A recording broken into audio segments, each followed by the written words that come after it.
മിശിഹായിൽ പ്രിയ ഡീക്കൻ ജോസഫ്, മാതാപിതാക്കളായ Thomas Rosily, Holy Cross സന്യാസ സമൂഹത്തിൻ്റെ general father Paul, Holy Cross സന്യാസ സമൂഹ അംഗങ്ങളെ, ധർമ്മടം കുടുംബാംഗങ്ങളെ, ബസലിക്ക ഇടവാംഗങ്ങളെ, പ്രത്യേകിച്ച് ഈ തിരുപ്പട്ട ശുശ്രൂഷയ്ക്ക് പങ്കാളികളാകാൻ എത്തിച്ചേർന്നിരിക്കുന്ന പ്രിയ സഹോദരി സഹോദരന്മാർ, സീറോ മലബാർ സഭയിൽ നിന്ന്, ഭാരതത്തിൽ നിന്ന് ആദ്യമായാണ്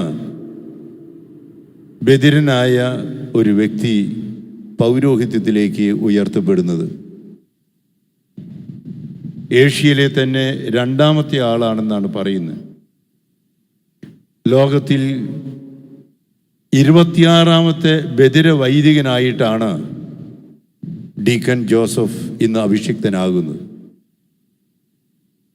അതുകൊണ്ട് തന്നെയാണ് വ്യാകുല മാതാവിൻ്റെ ഈ ബസലിക്കയിൽ ഈ നടക്കുന്ന ഈ തിരുക്കർമ്മം ഭാരതത്തിൽ ഒരു ചരിത്ര സംഭവം തന്നെയായ എന്ന്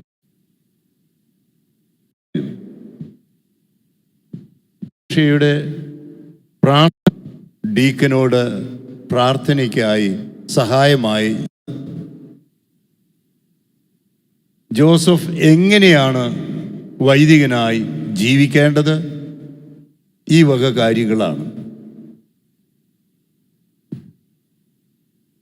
ജെറമിയായുടെ പുസ്തകത്തിലെ 29-ാം അധ്യായം 11-ാം വാക്യത്തിൽ ഇപ്രകാരം നാം വായിക്കുന്നുണ്ട്: എനിക്ക് നിന്നെക്കുറിച്ച് ഒരു പദ്ധതിയുണ്ട്,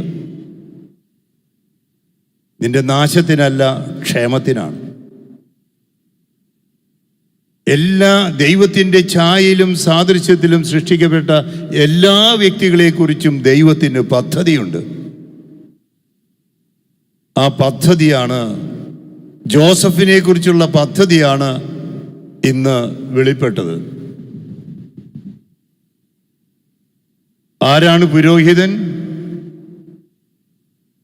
എന്തുകൊണ്ടാണ് പുരോഹിതനാകുന്നത്?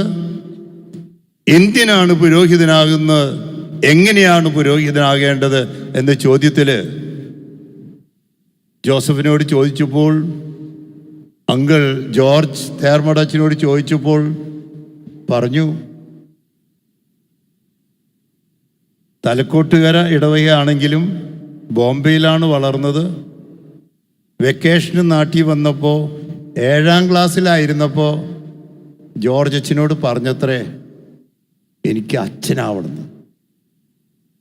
ജോർജ് അച്ഛൻ പറഞ്ഞു, നിനക്ക് സംസാരിക്കാനാവില്ലല്ലോ, കേൾക്കാനാവില്ലല്ലോ എന്ന് പറഞ്ഞ് തടസ്സം നിന്നു. പക്ഷെ ഉള്ളിൻ്റെ ഉള്ളിൽ പള്ളിയിലേക്ക് പോകുമ്പോൾ ഒരു പുരോഹിതനാകണം. ബോംബെയിലെ കല്യാൺ രൂപതയിൽ വളരെ ആക്റ്റീവായി പ്രവർത്തിച്ച മാതാപിതാക്കളുടെ പള്ളിയിലേക്ക് പോകുന്നത് കണ്ടപ്പോൾ, അങ്കിൾ ജോർജ് അച്ഛനെ കണ്ടപ്പോൾ, അച്ഛന്മാരെ കണ്ടപ്പോൾ അച്ഛനാവണമെന്നുള്ള മോഹം ജോസഫിനുണ്ടായി. പക്ഷേ ബുദ്ധിമുട്ടുകൾ വന്നു. BSc ഒക്കെ കഴിഞ്ഞു. അങ്ങനെ ഇരിക്കുമ്പോഴാണ് അന്ധനായ ഒരാളെ കൊച്ചിയിൽ വൈദികനാക്കി എന്ന് കേട്ടത്. അത് ജോർജ് അച്ഛൻ്റെ അടുത്ത് ചെന്നു, ഡീക്കൻ ജോസഫ്, അന്ന് എനിക്ക് ആയിക്കൂടെ? അതിൻ്റെ ഇടയ്ക്ക് ചേട്ടൻ സ്റ്റാൻലി മിടുക്കനായി പിന്നെ അമേരിക്കയിലെത്തി ഇങ്ങനെയൊക്കെ നിൽക്കുകയാണ്. ഈ അവസരത്തിലാണ് ഫാദർ ടോം, അമേരിക്കയിലെ ഫാദർ ടോമിനെ കുറിച്ച് കേൾക്കുന്നത്. Dominican missionaries. അങ്ങനെ വന്ന് ഫാദർ ടോമിൻ്റെ സഹായത്തോടെ അമേരിക്കയിലെത്തി. അവിടെ വെച്ച് ഫിലോസഫിയും തിയോളജിയും ഒക്കെ വൈദികനാകാനുള്ള ആഗ്രഹത്തോടെ പഠിച്ചു.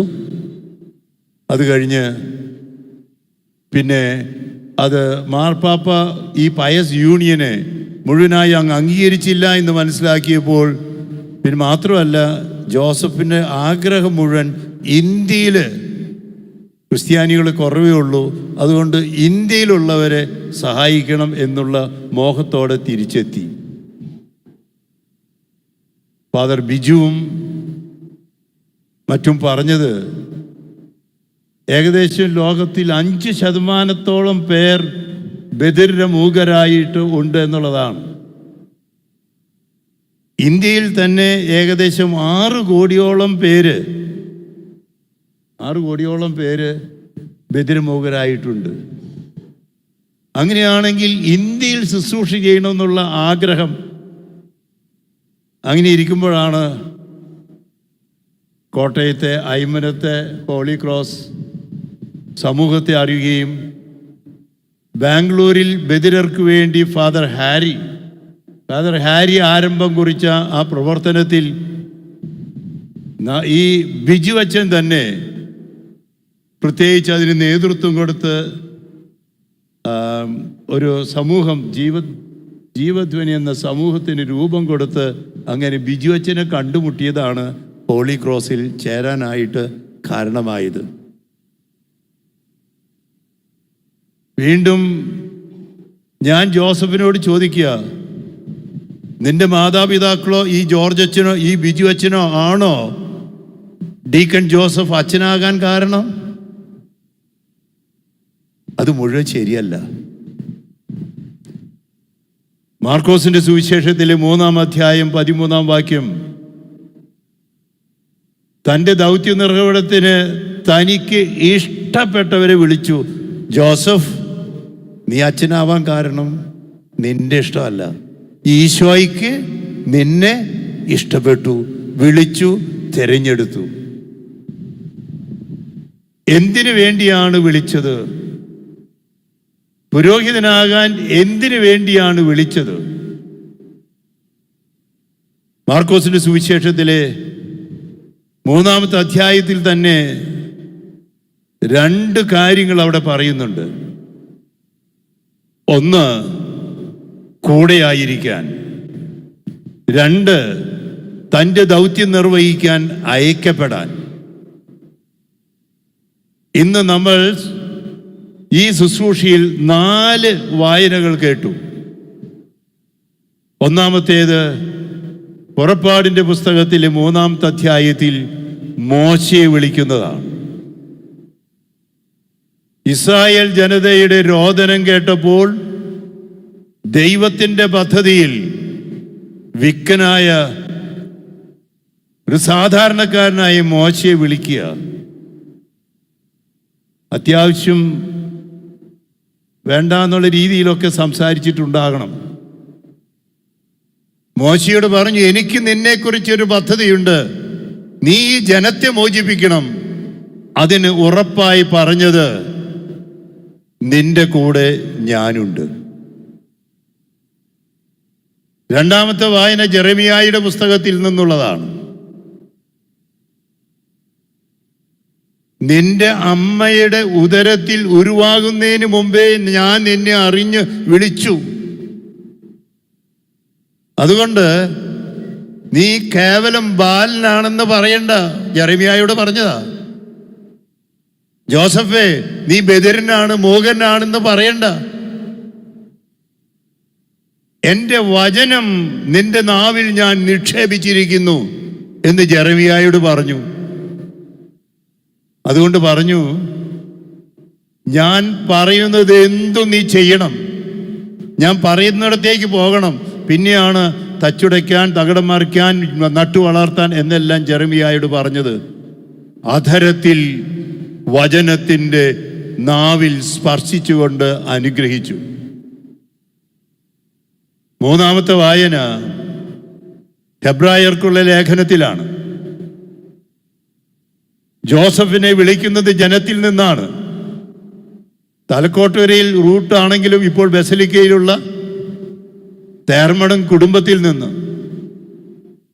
ഹോളി ക്രോസ് സമൂഹത്തിൽ നിന്ന്, ഈ തൃശ്ശൂർ അതിരൂപതയിൽ നിന്ന്, ജനങ്ങളിൽ നിന്ന് തിരഞ്ഞെടുക്കുന്നത് ജനങ്ങൾക്ക് വേണ്ടിയാണ് പുരോഹിതൻ. ഹെബ്രായ ലേഖനത്തിൽ പറയുന്ന പോലെ പാപപരിഹാരാർത്ഥം ബലികളും കാഴ്ചവസ്തുക്കളും അർപ്പിക്കാൻ മെൽക്കിസദേക്കിന്റെ ക്രമപ്രകാരം. എന്നാൽ തിരഞ്ഞെടുക്കുന്നത് ദൈവത്താലാണ്. അതുകൊണ്ടാണ് 4-ാമത്തെ വായന സുവിശേഷത്തിൽ പറഞ്ഞത്, നിങ്ങൾ എന്നെ തിരഞ്ഞെടുക്കുകയല്ല, ഞാൻ നിങ്ങളെ തിരഞ്ഞെടുക്കുകയാണ് ചെയ്തത്. അതുകൊണ്ട് ജോസഫ്, നീയല്ല കാരണക്കാരൻ, ഈശോയാണ് കാരണക്കാരൻ. ഈശോ നിന്നെ തിരഞ്ഞെടുത്തതാണ്. അതിനെന്ത് വേണം? ഈശോ പറഞ്ഞു, നീ എൻ്റെ കൂടെയായിരിക്കണം. സുവിശേഷത്തിൽ പറഞ്ഞു, നിങ്ങൾ എന്നിൽ വസിക്കുവിൻ, ഞാൻ നിങ്ങളിലും വസിക്കും, അപ്പോൾ നിങ്ങൾ ധാരാളം ഫലം പുറപ്പെടുവിക്കും. ഇങ്ങനെ ജോസഫ് ഇന്ന് പുരോഹിതനായി ഉയർത്തപ്പെടാൻ പോവുകയാണ്. കൂടെയായിരിക്കുമ്പോൾ ഈ പദ്ധതി എന്താണ്? പ്രധാനമായിട്ടും അയക്കപ്പെടുന്നത് 3 കാര്യങ്ങളാണ്. ജോസഫ് പറഞ്ഞു, അങ്കിളും മറ്റുള്ളവരൊക്കെ കുർബാന അർപ്പിക്കുന്നത് കാണുമ്പോൾ അതുപോലെ എനിക്കും അർപ്പിക്കണം, ഇല്ലേ? കുർബാനയിലെ ഏറ്റവും പ്രധാന ഭാഗത്ത് വൈദികൻ 4 വാക്കുകൾ ഉദ്ധരിച്ചുകൊണ്ടാണ് അപ്പവും വീഞ്ഞും എടുത്ത് പറയുന്നത്. 4 വാക്കുകൾ. 1, അപ്പം എടുത്തു. 2, വാഴ്ത്തി. 3, മുറിച്ചു. 4, കൊടുത്തു. ജോസഫ്, നിന്നെ എടുത്തിരിക്കുക, ഈ സമൂഹത്തിൽ നിന്ന് എടുത്തിരിക്കുക, തൻ്റെ സ്വന്തമാക്കാൻ, തൻ്റെ കൂടെയാകാൻ, ശിഷ്യനാകാൻ. എടുത്തത് എന്തിനാ? വാഴ്ത്താനാ. ഈ തിരുക്കർമ്മത്തിൻ്റെ തൊട്ടുമുമ്പ് മനോഹരമായി മാതാപിതാക്കള് ജോസഫിൻ്റെ തലയിൽ കൈവച്ച് വാഴ്ത്തി. ജോസഫ് ജനിച്ച അന്ന് മുതൽ തുടങ്ങിയതാ വാഴ്ത്തല്. ഇന്ന് പ്രത്യേകമായ വിധത്തിലൊരു വാഴ്ത്തലായിരുന്നു. അധികം താമസിയാതെ സ്ലീഹന്മാരുടെ പിൻഗാമി മെത്രാന്റെ അധികാരം ഉപയോഗിച്ച് ഞാൻ ജോസഫിനെ വാഴ്ത്താൻ പോകുകയാണ്. ജോസഫിനെ വാഴ്ത്തുന്നത് എന്താണ്? ഉൽപ്പത്തി പുസ്തകത്തിലെ 12-ാമത്തെ അധ്യായത്തിൽ അബ്രാഹത്തെ വിളിച്ചിട്ട് അനുഗ്രഹിച്ചപ്പോൾ യഹോവയായ ദൈവം അബ്രാഹത്തോട് പറഞ്ഞത് ഇപ്രകാരമാണ്, നീ ഒരു അനുഗ്രഹമായിരിക്കണം, you are a blessing. Joseph, നിന്റെ തലയിൽ ഞാൻ കൈവച്ച് മെത്രാന്റെ അധികാരം ഉപയോഗിച്ച് പരിശുദ്ധാത്മാവിനെ ആവസിപ്പിക്കുന്നത്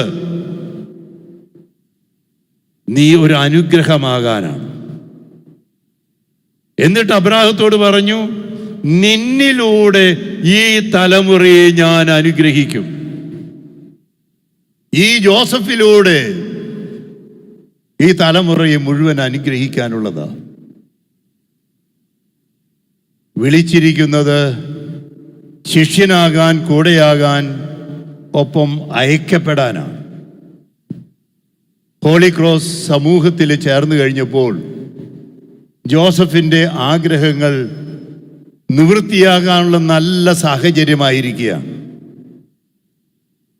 19-ാം നൂറ്റാണ്ടിൽ ഫ്രഞ്ച് വിപ്ലവത്തിൻ്റെ അദ്ദേഹം സ്ഥാപിച്ചതാണ് ഹോളി ക്രോസ് അസോസിയേഷൻ. അത് വൈദികർക്ക്, സഹോദരന്മാർക്ക്, സഹോദരികൾക്കായി അങ്ങനെ മറിയത്തിന്, പ്രത്യേകിച്ച് ഈ ദേവാലയത്തിലായിരിക്കുമ്പോൾ വ്യാകുലമാതാവിന് സമർപ്പിച്ച് അങ്ങനെ വൈദികരുടെയും സഹോദരന്മാരുടെയും സഹോദരിമാരുടെയും സമർപ്പിത സമൂഹമായി മുന്നോട്ട് പോവുകയാണ്. 9-ാം പിയൂസ് മാർപ്പാപ്പ ഈ സമൂഹത്തെ വളരെ പ്രത്യേകമായ വിധത്തിൽ അംഗീകരിച്ച് വളർത്തുകയുണ്ടായി. ഈ സമൂഹത്തിൽ പ്രത്യേകിച്ച് ഇവരുടെ പ്രത്യേകമായ വിധത്തിൽ മോട്ടോയായി തിരഞ്ഞെടുത്തത് കുരിശാണ്. Cross is our only hope. അതാണ് അവർ പറഞ്ഞത്. എന്നിട്ട് പറഞ്ഞു, ഇവരുടെ കാര്യസമായി to be educators in faith, വിശ്വാസത്തിൽ ജനത്തെ പഠിപ്പിക്കുക. ഇന്ത്യയിൽ ഏകദേശം 6 കോടിയോളം ബധിരമൂകരുണ്ടെന്ന് പറഞ്ഞപ്പോൾ അവർക്ക് സുവിശേഷം കൊടുക്കാൻ, അവരെ പഠിപ്പിക്കാൻ അതിന് ആള് വേണമെന്ന് ദൈവം തിരഞ്ഞെടുത്തതാ ജോസഫെ. അതുകൊണ്ടാണ് ആദ്യത്തെ ബധിര വൈദികനാകുമ്പോൾ ഞങ്ങൾക്കൊക്കെ ഇന്ന് അത് സീറോ മലബാർ സഭയിലെ, ഇന്ത്യൻ സഭയിലെ ആദ്യത്തെ ബധിര വൈദികനാകുമ്പോൾ ജോസഫ് ഞങ്ങൾക്കൊക്കെ വലിയ സന്തോഷവും അഭിമാനവും ഉണ്ട്. എന്തിനാ നീ അച്ഛനാവണേ എന്ന ചോദ്യത്തിൻ്റെ ഉത്തരം, യേശു എന്ത് ചെയ്തുവോ അത് ചെയ്യാൻ. യേശു എന്ത് ചെയ്തു? സമയത്തിൻ്റെ പൂർത്തിയിൽ ദൈവരാജ്യ സ്ഥാപനത്തിനായി യേശു പരിശുദ്ധാത്മാവിനാൽ നിറയപ്പെട്ട്, കർത്താവ് ലൂക്ക 4:18 കർത്താവിൻ്റെ ആത്മാവ് എൻ്റെ മേലുണ്ട് എന്ന് പറഞ്ഞ് പരിശുദ്ധാത്മാവിനാൽ നിറഞ്ഞ് ഇറങ്ങി തിരിച്ചു സുവിശേഷം പ്രസംഗിക്കാൻ. ജോസഫ് സത്യത്തെ സുഖപ്പെടുത്തണം, വിശുദ്ധീകരിക്കണം, തിന്മകളെ, പിശാചുകളെ ബഹിഷ്കരിക്കണം. നിനക്ക് രോഗം സുഖപ്പെടുത്താനുള്ള അധികാരം തരുന്നു എന്ന് പറഞ്ഞിട്ട് തന്നെ 2 കൈവപ്പ് പ്രാർത്ഥനയിൽ പരിശുദ്ധാത്മാവിനെ ആവസിപ്പിച്ച് പൗരോഹിത്യത്തിലേക്ക് ഉയർത്തി പുരോഹിതന്റെ വരങ്ങളും ദാനങ്ങളും ഫലങ്ങളും നൽകി ജനത്തെ സ്വർഗത്തിലേക്ക് നയിക്കാൻ അധികാരപ്പെടുത്തുകയാണ്. യോഹന്നാൻ സുവിശേഷത്തിലെ 20-ാമത്തെ അധ്യായത്തിൽ 21-22 വാക്യങ്ങളിൽ യേശു ശിഷ്യന്മാരോട് പറഞ്ഞു, എൻ്റെ പിതാവ് എന്നെ അയച്ചതുപോലെ ഞാൻ നിങ്ങളെ അയക്കുന്നു. എന്നിട്ട് ചെയ്തത് എന്താ? അവരുടെ മേൽ നിശ്വസിച്ചു. ഇന്ന് പരിശുദ്ധാത്മാവിനെ ജോസഫിന്റെ മേൽ ആവസിപ്പിക്കുകയാണ്, നിശ്വസിക്കുകയാണ്, അഭിഷേചിക്കുകയാണ്. പച്ച മനുഷ്യനായ ജോസഫ് മറ്റൊരു ക്രിസ്തുവായി മാറുകയാണ്. യേശുവിൻ്റെ വചനം പ്രസംഗിക്കാൻ, പ്രത്യേകിച്ച് മൂകരായിട്ടുള്ളവരുടെ ഇടയിലേക്ക് മിഷണറിയായി, പ്രേക്ഷിതനായി അയക്കാൻ വേണ്ടി, ഈ ജനത്തിൻ്റെ പാപങ്ങൾ മോചിക്കാൻ, മാമോദിസ നൽകാൻ, വിവാഹം ആശീർവദിക്കാൻ, സ്ഥൈര്യലേപനം നൽകാൻ, സ്വർഗത്തിലേക്ക് ഒരുക്കാൻ, അങ്ങനെ രോഗീലേപനം നൽകി, അങ്ങനെ ദൈവജനത്തെ മുഴുവൻ ക്രിസ്തുവിലേക്ക് നയിക്കുന്ന പുരോഹിതനാകാൻ, വിശുദ്ധീകരിക്കുന്നവനാകാൻ, അങ്ങനെ നല്ല ഇടയനായി നയിക്കുന്നവനാകാൻ, അതിനായി ഇതാ ജോസഫ് അഭിഷിക്തനാകുകയാണ്. ജോസഫ് ബലി വസ്തുവാകുകയാണ്, ബലി അർപ്പകനാകാൻ. അജഗണമാകുകയാണ്, ഇടയനാകാൻ. മരിക്കുകയാണ്, ക്രിസ്തുവായി ഉയർത്തെഴുന്നേൽക്കാൻ. ശിഷ്യനാകുകയാണ്, സ്ലീഹയാകാൻ. അങ്ങനെയാണെങ്കിൽ ജോസഫ്, ഇന്ന് നിന്നെ കർത്താവ് സ്വന്തം ചേർത്ത് കുരിശിനോട് ചേർക്കുകയാണ്. യേശുവിൻ്റെ കുരിശിൻ്റെ മറുപുറത്ത് കിടക്കലാണ് പുരോഹിതന്റെ ദൗത്യം. അതുകൊണ്ട് ഹോളി ക്രോസ് സമൂഹത്തിൽ അംഗമാകുമ്പോൾ കുരിശ്, അതാണ് നിന്റെ പ്രത്യാശ, അതാണ് നിന്റെ ശക്തി. ആ കുരിശിൽ കിടക്കും. ഇന്ന് ജനറൽ ബ്രദറിനോട് പറഞ്ഞു, ഞാൻ എൻ്റെ മുറിയിൽ വെച്ച്, ഇന്ന് ഈ കേരളത്തിൽ ഏറ്റവും കൂടുതൽ ചൂടുള്ളൊരു ദിവസമാണ്, വേർക്കുകയാണ്.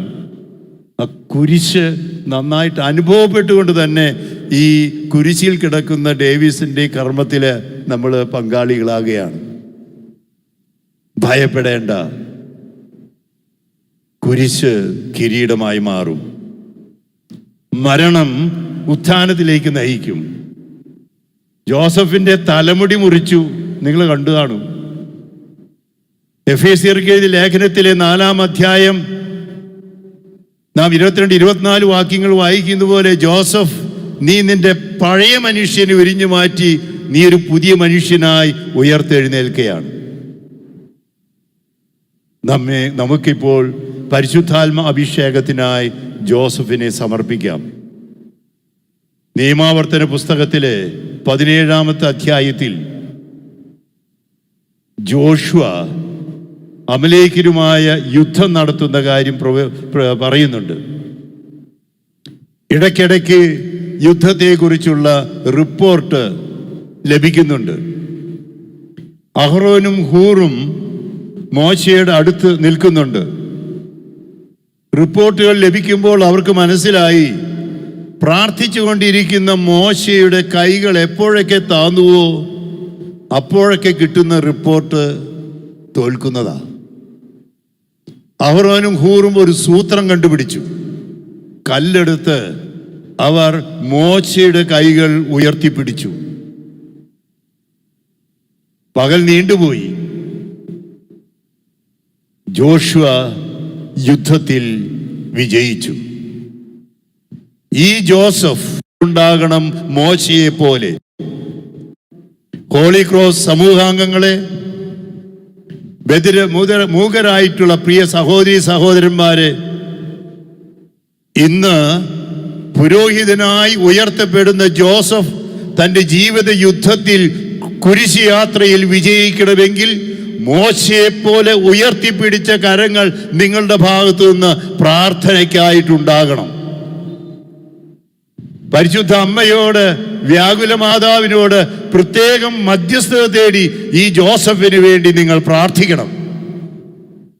നിങ്ങളുടെ പ്രാർത്ഥനയുടെ ശക്തി അനുസരിച്ചാണ് ജോസഫിന്റെ പൗരോഹിത്യ ജീവിതം വിജയിക്കുക.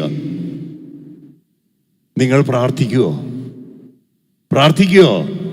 പ്രാർത്ഥിക്കുമെങ്കിൽ കൈകളൊന്ന് കൂപ്പി പിടിച്ചേ. കൈകൾ കൂപ്പി പിടിക്കുക. ഈ ജോസഫിനെ ഈശോയ്ക്ക് സമർപ്പിക്കുക. ജോസഫ് തന്നെ ഇതാ ഞാൻ, എന്നെ അയച്ചാലുമെന്ന് ഐസിയായെ പോലെ പറയാൻ പോകുക. പരിശുദ്ധാത്മാവ് വരികയാണ്. സമൂഹ പ്രാർത്ഥനയ്ക്ക് ശേഷം പരിശുദ്ധാത്മാവിന്റെ ആവസിക്കാനുള്ള ഗാനം പാടാൻ പോകുക. നമുക്ക് ജോസഫിനെ സമർപ്പിച്ച് പ്രാർത്ഥിക്കാം. പരിശുദ്ധാത്മാവേ, ജോസഫിന്റെ മേൽ ഇറങ്ങി വരയണമേ. ഞങ്ങൾക്ക് ബദിരനാണെങ്കിലും ഒരു പുരോഹിതനായി ഞങ്ങൾക്ക് ജോസഫിനെ ഞങ്ങളുടെ അച്ഛനായി ഞങ്ങൾക്ക് തരയണമേ. പരിശുദ്ധ അമ്മേ, ജോസഫിനെ പ്രത്യേകം കാത്തുകൊള്ളണമേ. നിന്റെ തിരുസുതന്റെ പുരോഹിതനായി ഞങ്ങൾക്ക് പരിശുദ്ധാത്മാവിനാൽ അഭിഷേകിച്ച് തരയണമേ. നമുക്കൊരു നിമിഷ സമയം നിശബ്ദതയിൽ ജോസഫിനെ സമർപ്പിച്ച് പരിശുദ്ധ അമ്മയുടെ മധ്യസ്ഥ തേടി കുരിശിനെ നോക്കി പ്രാർത്ഥിച്ച് നമുക്കൊരു നിശബ്ദതയിൽ അല്പസമയമായിരിക്കാം.